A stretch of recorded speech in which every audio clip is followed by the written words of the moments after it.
네, 안녕하십니까. 시선 파트너즈 이세윤입니다. 오늘은 뭐 어려운 일 얘기를 하려는 건 아니고요.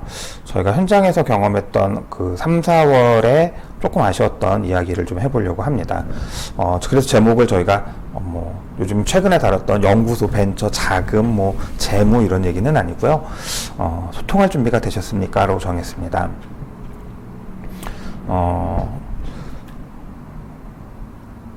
컨설팅을 하고 컨설팅을 받는다는 게 결국은 나 혼자서 문제를 해결하고 일을 추진했을 때보다 조금 더 나은 시너지를 만들기 위해서 사실은 컨설팅을 하고 컨설팅을 받습니다. 그러니까 컨설팅을 하고 컨설팅을 받는다는 것의 사실은 목적 자체가 상호작용을 통해서 시너지를 내기 위함이지 누가 누구를 끌고 간다거나 누가 누구를 캐리한다라는 개념은 아니다라는 걸 우리가 잊지 않았으면 좀 합니다.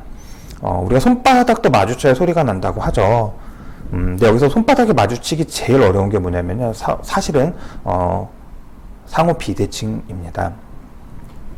예를 들면 고객은 많이 알고 있는데 컨설턴트가 잘 모른다. 예를 들면 이런 거죠. 저희는 이제 면세 사업자 고객이 많은데요. 면세 사업자 고객들을 처음 만나는 컨설턴트들은 면세 사업자를 잘 모르니까 허둥지둥 될 때가 있습니다. 왜냐하면 뭐 제출하는 서류라든가 발급하는 방식이라든가 이런 것들이 일반 과세 사업자들과는 다른 경우들이 많기 때문에 면세 사업자 고객들 입장에서는 면세 사업자와 처음 상담하는 컨설턴트들이 쟤는 뭔데 이렇게 몰라 이렇게 생각하고 무시할 수도 있고요. 또 다른 분야에서는 컨설턴트가 너무 많이 알고 있고 우리 뭐 소기업들, 저 이제 제조업체 공장들이 많은데 제조업 공장 사장님들은 내가 문제를 해결하지 못해서 도움을 요청했는데 컨설턴트들이 자기들이 좀 먼저 해봤고 안다고 해서 의기양양해 하면서 막 아는 척하면서 무시하고 괄시한다라는 게 느껴지면 또 자기가 비용을 많이 지불하지 못하는 소액 고객이라고 해서 우리 컨설턴트들이 혹시나 무시하거나 간과하는 게 아닌가, 무관심한 게 아닌가라고 느껴지게 되면 사실은 손뼉이 중심을 놓고 같이 달려와서 부딪혀야 소리가 나는데 서로 이렇게 오는 속도나 방향이 달라서 소리가 나기가 어려워질 수 있습니다. 그래서 고객과 컨설턴트가 가진 경험과 정보는 차이가 날 수밖에 없고요. 그걸 잘 극복해야만 시너지라는 것이 발생합니다. 컨설팅을 하다 보면 많은 경우 이제 그 컨설턴트들 간의 협업으로 문제를 해결할 때가 있는데요. 이때도 마찬가지입니다. 이제 숙련된 사람과 해당 분야를 처음 접하는 사람 간의 경험 혹은 또 일을 해당 분야에서 오래 하는 사람과 이제 막 시작하는 사람들 간의 어떤 경험과 정보 교감의 차이가 사실은 이렇게 박수를 치는데 시너지를 내는데 서로가 다가오려는 노력을 같이 하지 않으면 비효율이 발생합니다.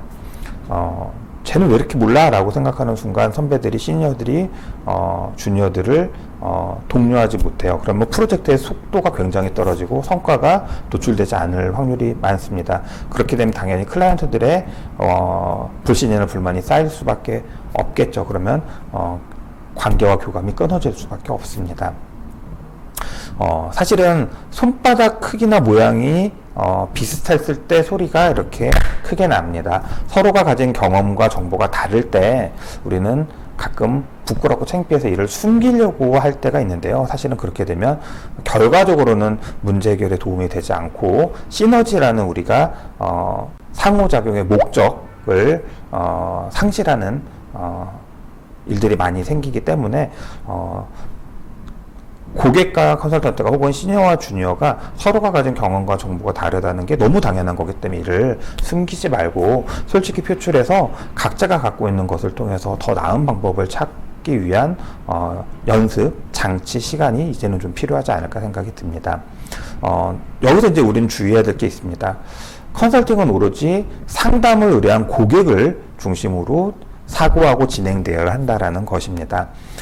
사실은 이렇게 컨설턴트와 고객이 같은 목적의 소리를 내지 못하는 가장 큰 이유, 솔직하게 당신이 가진 정보가 내가 가진 정보보다 많습니다. 나를 코칭해 주세요, 리딩해 주세요 라고 얘기하지 못하는 가장 큰 이유는 컨설팅의 중심에 고객을 두는 게 아니라 컨설팅이 고객의 문제 해결이나 효율 개선 이 추구에 있지 않고 컨설턴트의 이득이 고객의 것보다 앞에 있기 때문에 그렇습니다. 예를 들면 내가 고객의 문제를 해결하는 게 가장 급선무다라고 하면 우리 팀 안에 있는 다른 누군가에게 내가 좀 부족하니 도와주십시오라고 하는 게 그렇게 뭐가 부끄럽고 창피하고 잘못된 것이겠습니까? 고객이 문제 해결하는 데 도움이 될 수 있다라고 하면 하다못해 내가 아닌 다른 사람을 믿을 수 있는 다른 사람을 추천해서 고객이 해당 문제를 해결할 수 있게 돕는 게 컨설턴트의 어떻게 보면 너무 당연한 소명일 텐데 언젠가부터 컨설턴트들이 고객의 이득보다는 내 이득을 그 앞에 두기 시작하면서 사실은 컨설턴트들의 가장 중요한 비즈니스 스텝인 경청이, 핵심 키워드인 경청이 사랑과 애정이 담긴 경청이 아니라 그냥 하나의 형식이 돼서 몸이 건조해지고 관심이 사라져서 무관심이 되고 그런 상황에서 이루어지는 상담들, 컨설턴트 이득이 고객의 이득보다 앞에 있는 상황에서는 컨설턴트가 하는 조언은 조언이 아니라 고객을 조종하는 형태가 되게 됩니다. 그래서 결국은 클라이언트들은 만족하지 못할 것이며 그 불만족은 불신을 낳고 상호 간의 경제적 손실만 남기는 경우들이 사실은 굉장히 비일비재합니다. 이 모든 것의 시작이 사실은 상담의 중심에 고객을 두지 못하고 고객과 내가 시니어와 주니어가 가지고 있는 정보와 경험의 차이가 있다라는 걸 인정하고 솔직하게 밝히지 못하기 때문에 발생합니다. 이 부분이 해결된다라고 하면 올해 이제 1, 2, 3월 지났습니다. 한 분기 지났기 때문에 남은 기간 동안에 훨씬 더 우리가 서로에게 기여할 수 있고 신뢰에 기반한 비즈니스를 좀 할 수 있지 않을까라는 생각을 하게 됩니다. 3월 달에 정말 안타까운 사례들이 좀 있었습니다. 고객한테는 사실은 크게 중요하지도 않고 현실화되기도 어렵고 발생하지도 않을 일들을 과대하거나 과장하거나 공포감을 조성한다거나 혹은 고객의 무지나 경험하지 못했다라는 맹점과 단점들을 좀 이용해서 컨설턴트들이 고객들을 좀 조언이 아닌 조정해서 4월 달에 그 결과가 좋지 않게 나오는 사례들을 저희가 현장을 다니면서 가끔씩 보게 돼서요. 그런 일들이 앞으로는 좀 발생하지 않도록 시니어들, 내가 한 분야에서 조금 오래 했고 조금 많은 경험을 갖고 있다라고 하는 분들은 주니어들과 좀 교감하는 시간을 가져주셨으면 좋을 것 같고, 우리 컨설턴트들, 우리 상담을 의뢰하는 고객들과 컨설턴트들도 서로가 갖고 있는 정보의 양과 질, 그리고 경험의 가치관의 차이, 경험의 차이가 있을 수밖에 없다라는 걸 서로 좀 솔직하게 드러내놓고 서로가 가진 것들에서 조합을 짜서 우리가 결국은 시너지를 낳을 수 있는 상호작용을 교감을 할 수 있는 시간들을 만드셨으면 좋겠습니다.